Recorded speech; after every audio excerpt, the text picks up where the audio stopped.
ಅಷ್ಟು ದೊಡ್ಡ ಗ್ರಂಥ ಇರತಕ್ಕಂಥ ಪುಸ್ತಕ ಓದೋದು ಕಷ್ಟ.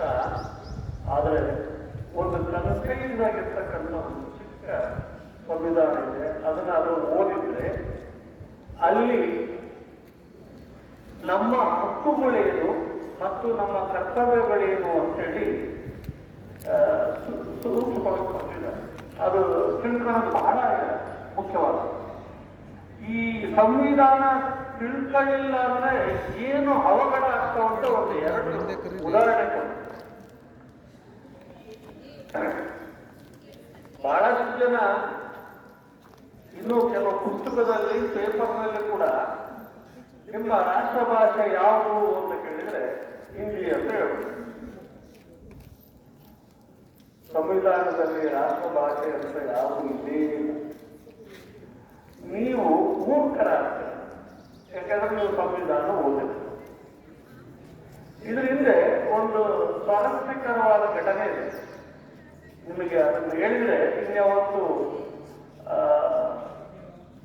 ಅದನ್ನು ಮರೆಯಲ್ಲ ಅಂತ ಹೇಳಿ. ಹಿಂದಿ ಆಡಳಿತ ಭಾಷೆ, ರಾಷ್ಟ್ರ ಭಾಷೆ ಅಲ್ಲ. ಸ್ವತಂತ್ರ ಬಂದಾಯಿತು, ಸಂವಿಧಾನ ರಚನೆ ಆಯಿತು, ಆಮೇಲೆ ರಾಷ್ಟ್ರಗೀತೆ, ರಾಷ್ಟ್ರೀಯ ಹಾಡು, ರಾಷ್ಟ್ರೀಯ ಪ್ರಾಣಿ, ರಾಷ್ಟ್ರೀಯ ಪಕ್ಷಿ ಇವೆಲ್ಲವೂ ಸೆಲೆಕ್ಟ್ ಆಗ್ತದೆ. ಇನ್ನ ನೆಕ್ಸ್ಟ್ ರಾಷ್ಟ್ರ ಭಾಷೆ ಅಂತ ಸೆಲೆಕ್ಟ್ ಮಾಡೋದಿರುತ್ತೆ. ಅವಾಗ ಎಲ್ಲ ಚುನಾಯಿತ ಸದಸ್ಯರು ಪಾರ್ಲಿಮೆಂಟ್ ಅಲ್ಲಿ ಸೇರ್ತಾರೆ. ಅಷ್ಟೊತ್ತಿಗೆ ಉತ್ತರ ಭಾರತದ ಬಹಳಷ್ಟು ಚುನಾಯಿತ ಜನ ಹಿಂದಿನೇ ರಾಷ್ಟ್ರ ಭಾಷೆ ಮಾಡೋಣ ಅಂತೇಳಿ ಒಬ್ಬರಲ್ಲಿಂದ ಒಪ್ಪಿಬಿಟ್ಟಿರ್ತಾರೆ ಮತ್ತು ಅದನ್ನ ಮಂಡಿಸ್ತಾರೆ. ಅವಾಗ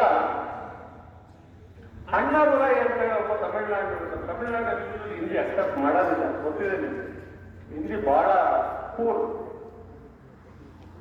ಅವಾಗ ಅಣ್ಣಾದುರೈ ಎಂದು ಕೇಳ್ತಾರೆ, ಹಿಂದಿ ಯಾವ ಅಂದ್ರೆ ಬೇಸಿಸ್ ಮೇಲೆ ನೀವು ಹಿಂದಿನ ರಾಷ್ಟ್ರ ಭಾಷೆ ಮಾಡಿದ್ದೀರಿ ಅಂತ ಕೇಳಿ. ಅದಕ್ಕೆ ಉತ್ತರ ಭಾರತದ ಎಲ್ಲ ಚುನಾಯಿತ ಸದಸ್ಯರು ಹೇಳ್ತಾರೆ, ಸಂಖ್ಯೆಗೆ ಅನುಗುಣವಾಗಿ ನೋಡಿದ್ರೆ ಹೆಚ್ಚಿನದಾಗಿ ನಮ್ಮ ದೇಶದಲ್ಲಿ ಹಿಂದಿ ಮಾತಾಡೋರಿದ್ದಾರೆ ಮತ್ತು ಚುನಾಯಿತ ಸದಸ್ಯರಲ್ಲೂ ಕೂಡ ನಾವೇ ಬಹುಸಂಖ್ಯಾ ಬಲದಲ್ಲಿದ್ದೀವಿ, ಹಾಗಾಗಿ ನಾವು ಹಿಂದಿನ ಅನುಮೋದನೆ ಮಾಡ್ತೀವಿ ಅಂತ ಹೇಳ್ತಾರೆ. ಅವಾಗ ಅಣ್ಣಾದುರೈ ಹೇಳ್ತಾರೆ, ಇವಾಗ ಚುನಾಯಿತ ಸದಸ್ಯರೇ ಅವರು ಕೂಡ ಹೇಳ್ತಾರೆ, ನೀವು ಸಂಖ್ಯಾಬಲದಿಂದಲೇ ಆರಿಸುವುದಾಗಿದೆ, ರಾಷ್ಟ್ರೀಯ ಪಕ್ಷದ ನವಿಲು ಅಂತ ಯಾಕೆ ಆರಿಸಿದ್ರಿ, ಕಾಗೇನ ಮಾಡಬೇಕಾಗಿತ್ತು ನೀವು ಅಂತ. ಹೌದಾ, ನಮ್ಮ ದೇಶದಲ್ಲಿ ಕಾಯ್ದು ಜಾಸ್ತಿ ನವಿಲಿಗಿಂತ. ಅವತ್ತೇ ರಾಷ್ಟ್ರ ಭಾಷೆ ಡಿಸೈಡ್ ಮಾಡೋದು ನೆನಗುದಿಗೆ ಬಿತ್ತು.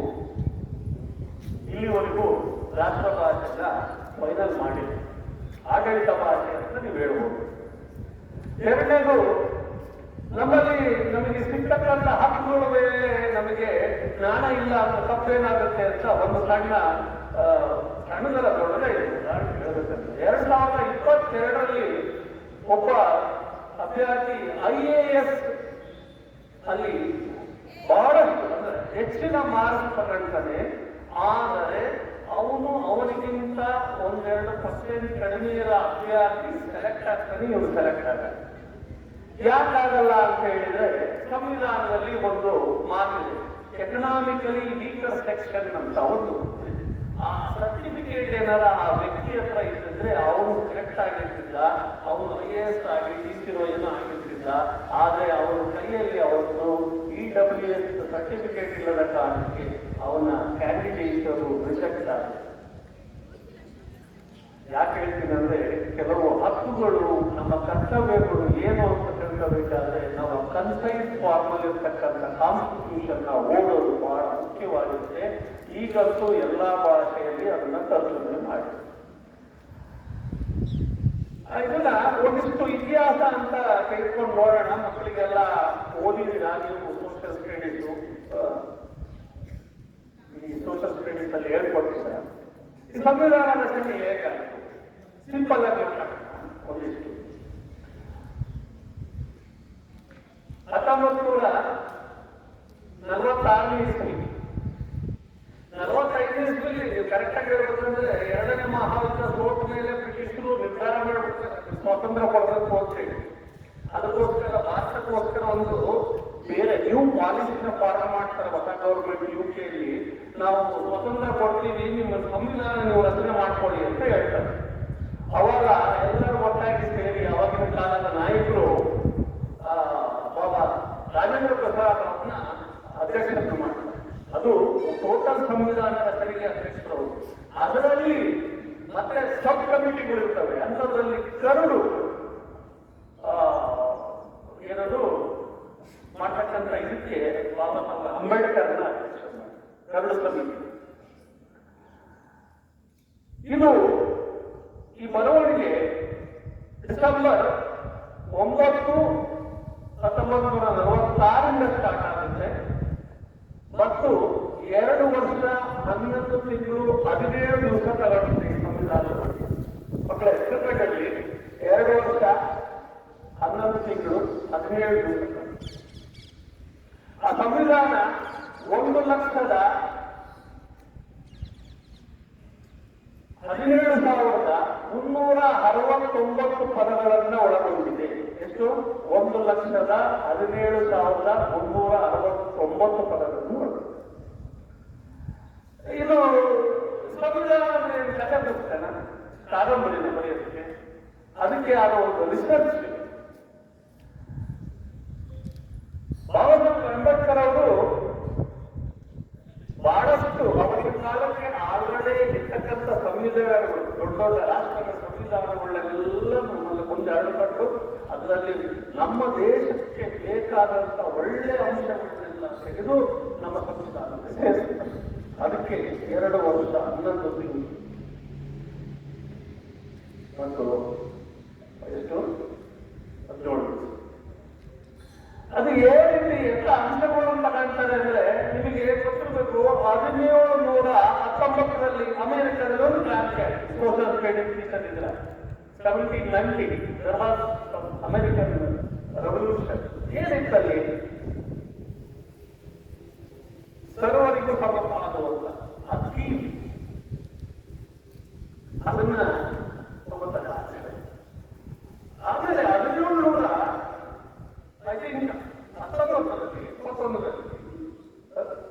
ಫ್ರೆಂಚ್ ಕ್ರಾಂತಿ ಆಯಿತು. ಅದರಲ್ಲೇನು ಸ್ವಾತಂತ್ರ್ಯ, ಅದೇ ಏನದು ಲಿಬರ್ಟಿ,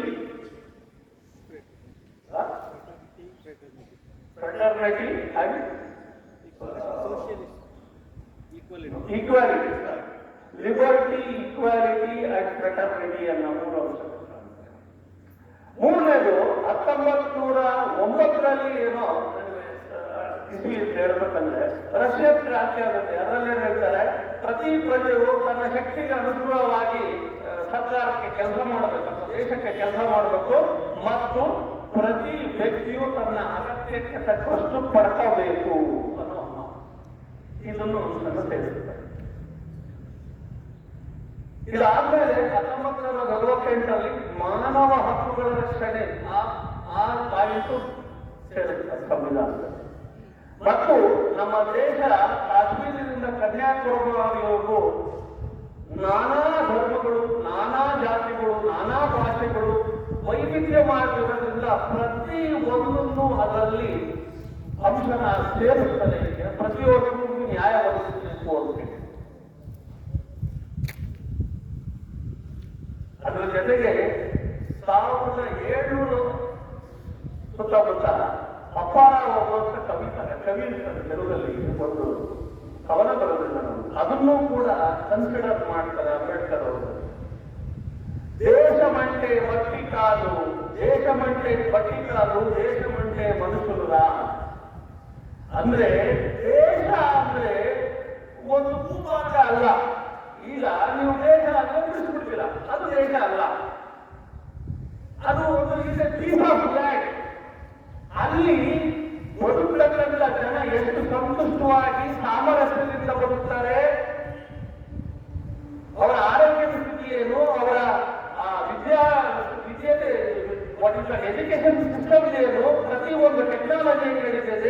ಇದನ್ನೆಲ್ಲವನ್ನು ಕನ್ಸಿಡರ್ ಮಾಡಿ ಆ ದೇಶ ಬಹಳ ಮುಖ್ಯವಾಗಿ ನಡೀತಿದ್ರೆ ಅದನ್ನ ದೇಶ ಅಂತಾರೆ ಅಂತ ಹೇಳಿ ಅಪ್ಪರಾವು 17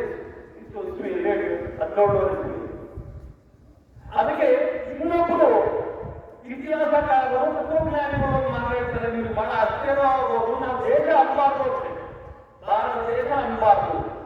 ಯಾಕೆಂದ್ರೆ ಭಾರತ ದೇಶ ಅಂದ್ರೆ ಒಂದು ಪೀಸ್ ಆಫ್ ಲ್ಯಾಂಡ್. ಅಲ್ಲಿ ಪ್ರತಿಯೊಬ್ಬರು ಬಹಳ ಸಾಮರ್ಥ್ಯದಿಂದ ಸಂತೋಷವಾಗಿ ಬದುಕಿದ್ರೆ ಅಂದ್ರೆ ಅದು ದೇಶನ ನಾವು ರಾಷ್ಟ್ರ ಮಾಡಬೇಕು ಅಂತ. ರಾಷ್ಟ್ರ ಅಂದ್ರೇನು? ಅಲ್ಲಿ ಎಲ್ಲ ಇರ್ತಕ್ಕಂಥವ್ರು ಬಹಳ ಚೆನ್ನಾಗಿ ಬದುಕ್ತಾರೆ ಅಂತ, ಅದನ್ನ ರಾಷ್ಟ್ರ ಮಾಡಬೇಕು ಅಂತ. ಅದಕ್ಕೆ ರಾಷ್ಟ್ರ ಆಗಬೇಕು. ಇದನ್ನೆಲ್ಲ ಸೇರಿಸಿಕೊಂಡು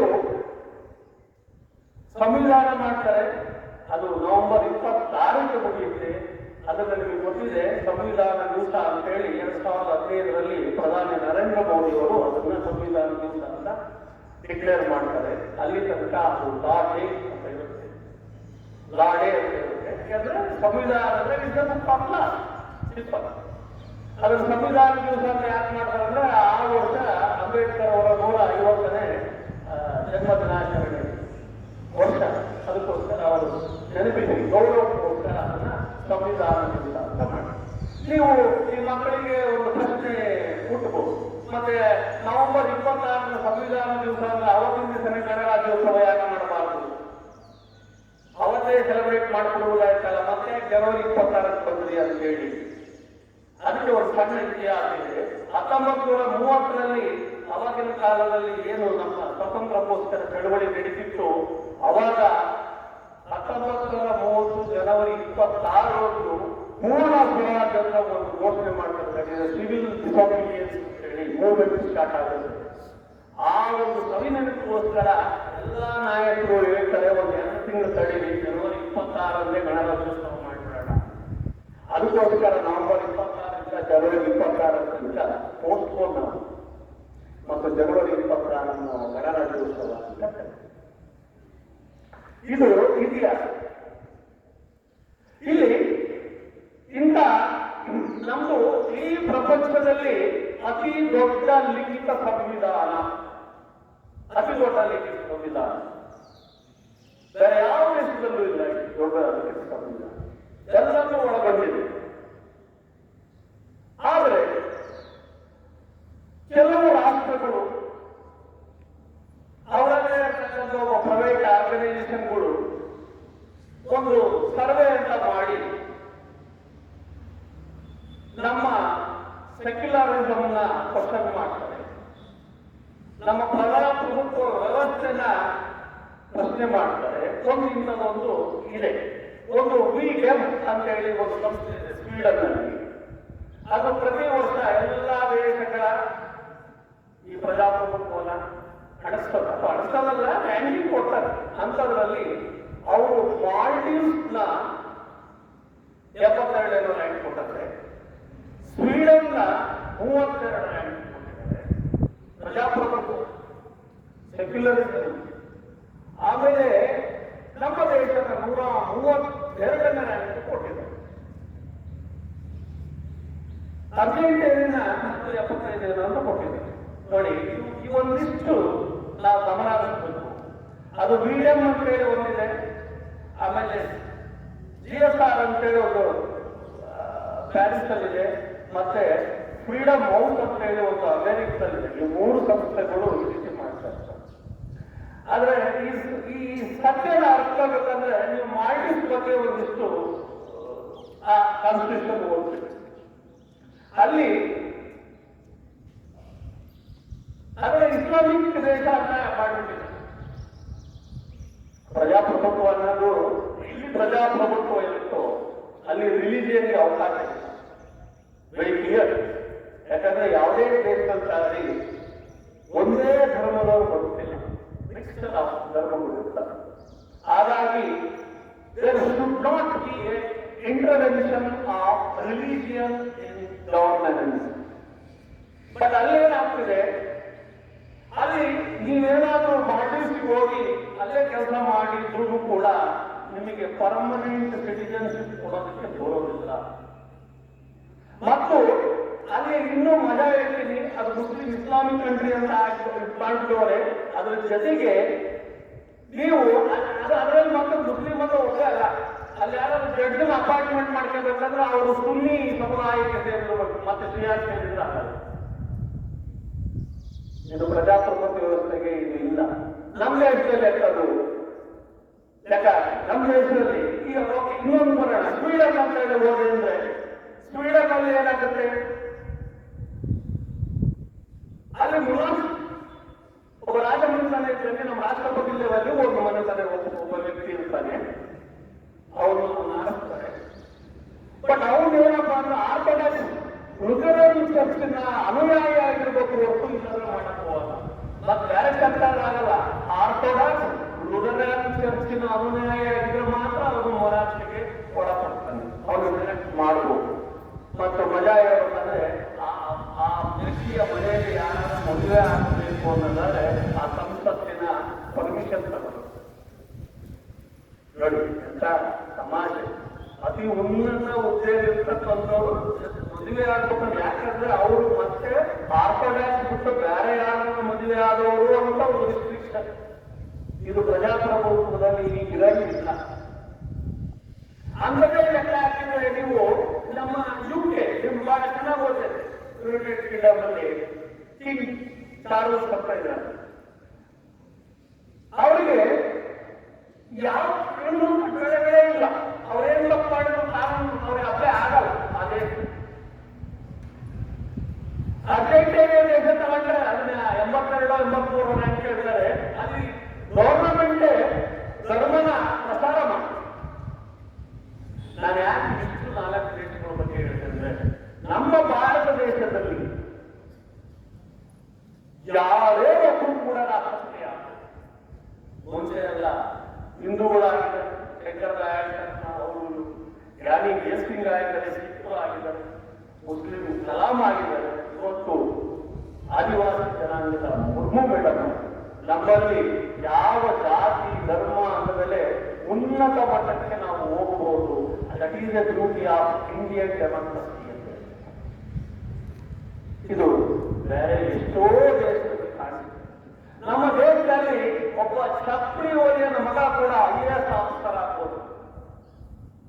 ಆ ರೀತಿ ಅಂಬೇಡ್ಕರ್ ಅವರು ಇಡೀ ಸಂವಿಧಾನ ಬರೆದಿದ್ದಾರೆ. ಪ್ರತಿಯೊಬ್ಬರಿಗೂ ಈಕ್ವಾಲಿಟಿ ಅನ್ನೋದನ್ನ ಕೊಟ್ಟಿದ್ದಾರೆ. ಅದಕ್ಕೆ ಈ ಎಲ್ಲ ಸಂವಿಧಾನ ರಚನೆಯಾಗಿ ಅಷ್ಟಕ್ಕಾದಾಗ ಎಲ್ಲರ ಒಂದು ರಾಜೇಂದ್ರ ಪ್ರಸಾದ್ ಅವ್ರನ್ನ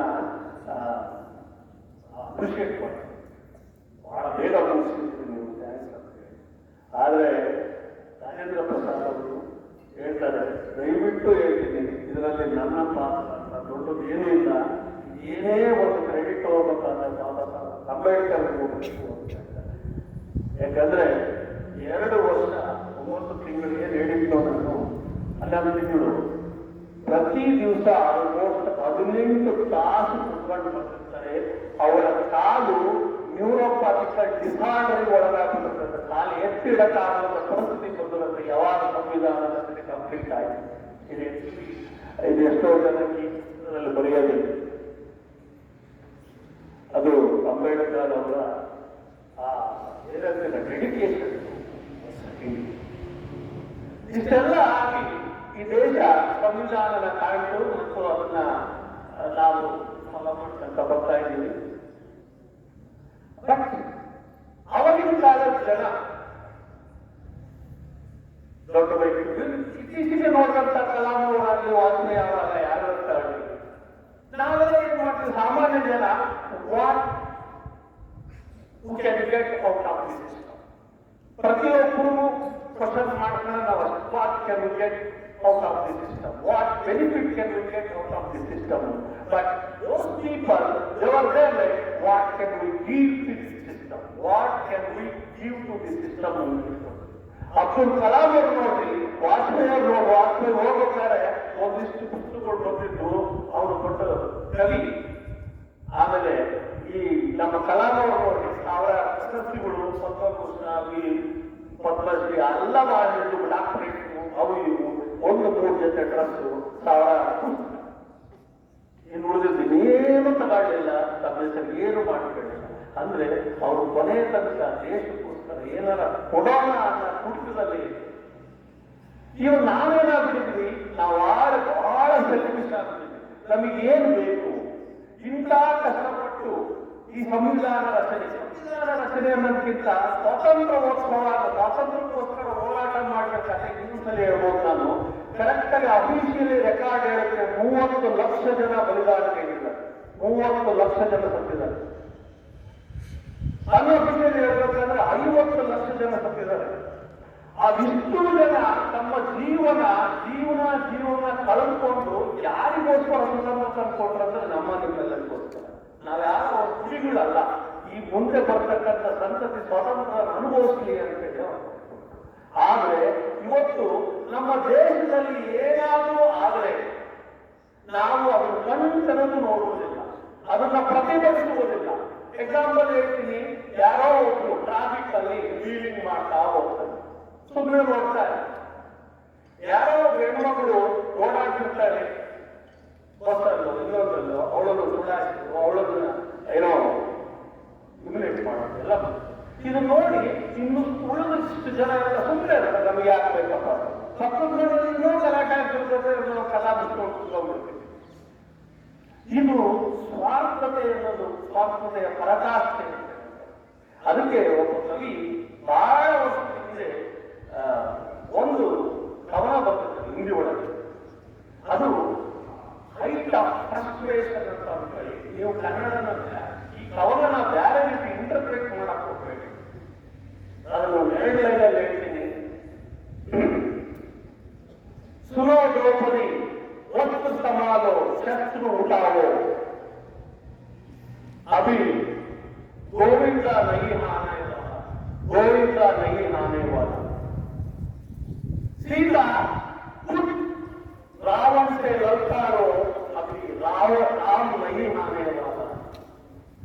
रिजन हो सके, सुनो द्रौपदी वक्त संभालो शस्त्र उठालो, अभी गोविंद नहीं आने वाला। सीता खुद रावण से ललकारो, अभी राम नहीं आने वाला। ಎಂತ ಅರ್ಥ ಕೊಡ್ತಕ್ಕಂಥ ಸಂಬಂಧಗಳೇ ಬಹಳ ಕ್ಷೀಣವಾಗಿರ್ತದೆ. ಇವತ್ತು ಯಾರು ಇಲ್ಲ. ದ್ರೌಪದಿ ಹೇಳ್ತದೆ, ನಿನ್ನ ಬಟ್ಟೆನ ನೀನೇ ಸರಿ ಮಾಡ್ಕೋ, ಒಂದು ಗಬ್ಬನ್ನು ತಗ, ಇನ್ಯಾರ ನಿನ್ನ ಬಟ್ಟೆ ಬಿಟ್ಟೋಗ್ತದೆ, ಯಾಕಂದ್ರೆ ನಿನ್ನ ಸಹಾಯ ಕೃಷ್ಣ ಬರೋದಿಲ್ಲ ಅಂತ. ಸೀತೆ ಹೇಳ್ತಾನೆ, ನೀನೇ ರಾವಣನ ಹಾಕೊಂಡು ಹೋರಾಡಬೇಕು, ನಿನಗೆ ರಾಮ ಬರೋದಿಲ್ಲ ಇದ ಮೇಲೆ ಅಂತ ಹೇಳ್ತಾರೆ. ಎಷ್ಟು ಚೆನ್ನಾಗಿ ಬಂದಿದ್ದಾರೆ, ಎಷ್ಟು ಫ್ರಸ್ಟ್ರೇಷನ್. ಈ ದೇಶದಲ್ಲಿ ಯಾರು ನೋಡ್ಬೇಕು ಹೊಡೆದಿದೆ ಹೇಳ್ಬೇಕಂದ್ರೆ. ಅದಕ್ಕೆ ಹೇಳ್ತಾನೆ ಅವ್ರು ಮತ್ತಿನ್ನೊಂದು ಹೇಳ್ತಾನೆ, ದುಷ್ಟ ಜನರಿಂದ ಆಗುವ ಲಾಸಕ್ಕಿಂತ ಸಜ್ಜನರ ನಿಷ್ಕ್ರಿಯದಿಂದ ಬಹಳ ಲಾಸ ಆಗ್ತದೆ. ಸಜ್ಜನರ ನಿಷ್ಕ್ರಿಯತೆಯಿಂದ ಬಹಳ ಲಾಸ ಆಗ್ತದೆ. ದುಷ್ಟ ಜನರಿಂದ ಆಗ್ತಿಲ್ಲ ಜಾಸ್ತಿ, ಸಜ್ಜನರು ನಿಷ್ಕ್ರಿಯತೆ ಮೌನದಿಂದ ನಮ್ಮ ದೇಶಕ್ಕೆ ಏನಾದರೂ ಆದರೆ ಆಗ್ತಾ ಇದೆ. ಇವತ್ತು ಮೌನ ಅಂತ ಹೆಂಗಂದ್ರೆ, ನಮ್ಮ ದೇಶದಲ್ಲಿ ಇಟ್ಕೊಂಡು ಪಾಕಿಸ್ತಾನ ಜೈಯನ್ನ ಜನ ಇರ್ತಕ್ಕಂಥವ್ರು, ಅವ್ರಿಗೆ ವಿರೋಧ ಮಾಡೋದಿಲ್ಲ ನಾವು. ಇದು ಸಜ್ಜನರು ನಿಷ್ಕ್ರಿಯತೆ ಅಂತ ಹೇಳಿ. ಅವನ್ನ ಮತ್ತೆ ಹೇಳ್ತಾರೆ, ನೀವು ಈ ದೇಶ ಯಾವುದೇ ದೇಶ ಉದ್ಧಾರ ಆಗ್ಬೇಕಂದ್ರೆ, ಗಟ್ಟಿ ಆಗ್ಬೇಕಂದ್ರೆ, ಗಲಾಟೆ ಆಗ್ಬೇಕಂದ್ರೆ, ಸೇಫ್ ಆಗಿರ್ಬೇಕಂದ್ರೆ ಮಿಲಿಟರಿಯಿಂದ ಆಗುತ್ತೆ. ನಮ್ಮ ದೇಶ ಉದ್ಧಾರ ಆಗ್ಬೇಕಂದ್ರೆ ಟೆಕ್ನಾಲಜಿಯಿಂದ ಆಗುತ್ತೆ. ನಮ್ಮ ದೇಶ ಉದ್ಧಾರ ಆಗ್ಬೇಕಂದ್ರೆ ಆರ್ಥಿಕತೆಯಿಂದ ಆಗುತ್ತೆ. ಆದ್ರೆ ಅದೆಲ್ಲಕ್ಕಿಂತ ಮುಂಚಿತವಾಗಿ 140 ಕೋಟಿ ಜನ ನಿಮ್ಮ ಹೃದಯದಲ್ಲಿ ಭಾರತ ಮಾತೆ ನಮ್ಮ ದೇಶ ಅಂತ ಎಲ್ಲರಿಗೂ ಬಂದು ಅಂದ್ರೆ, ಅವಾಗ ದೇಶ ಇನ್ನೂ ದೊಡ್ಡದಾಗಿ ಬೆಳೆಯುತ್ತೆ, ಇನ್ನೂ ಸದೃಢವಾಗಿ ಬೆಳೆಯುತ್ತೆ ಅಂತ. ಮಕ್ಕಳೇ, ನೀವೆಲ್ಲ ಬೇಕಾರಾಗಿ ಕೆಲವರು ಮುಂದಿನ ವರ್ಷ ಬೇರೆ ಕಾಲೇಜಿಗೆಲ್ಲ ಹೋಗ್ತಿದ್ದೀರ, ನಾನು ಹೇಳಿದ ಸತ್ಯ ನಡ್ಕೊಳ್ಳಿ. ನೀವು ಎಲ್ಲಕ್ಕಿಂತ ಹೆಚ್ಚಾಗಿ ನಮ್ಮ ದೇಶನ, ಭಾರತ ಮಾತೆನ ನಿಮ್ಮ ತಾಯಿಗಿಂತ ಹೆಚ್ಚಿನದಾಗಿ ನೀವು ಪ್ರೀತಿಸಿ ಗೌರವಿಸಿ, ಅದೇ ನೀವು ಕೊಡ್ತಕ್ಕಂಥ ಒಂದು ತಿರುಕಾಣಿಕೆ, ಆ 50 ಲಕ್ಷ ಜನ ಬಲಿದಾನ ಏನಲ್ಲ, ಅವರಿಗೆ ಕೊಡ್ತಕ್ಕಂಥ ತಿರುಕಾಣಿಕೆಗಳು ಅವರ ಆತ್ಮ ಶಾಂತಿಯಿಂದ ಇರುತ್ತೆ ಅಂತ ಹೇಳ್ತಾ ನಾನು 2 ಮಾತನ್ನು ನೋಡ್ತೀನಿ. ಮತ್ತೊಮ್ಮೆ ಎಲ್ಲರಿಗೂ ಗಣರಾಜ್ಯೋತ್ಸವ ಶುಭಾಶಯ. Thank you.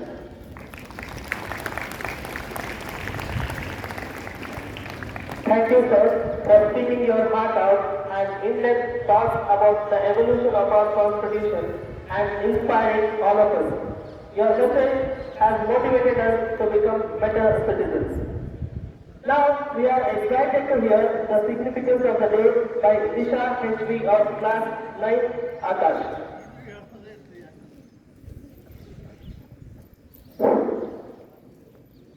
Respected dignitaries, honorable principal, my dear teachers and friends. Wishing you a pleasant morning.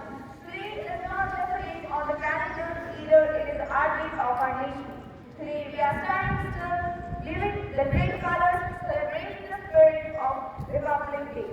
On 26 January 1950, India adopted its own federal constitution after centuries of struggle and pain. It boasts that our nation gave itself a soul.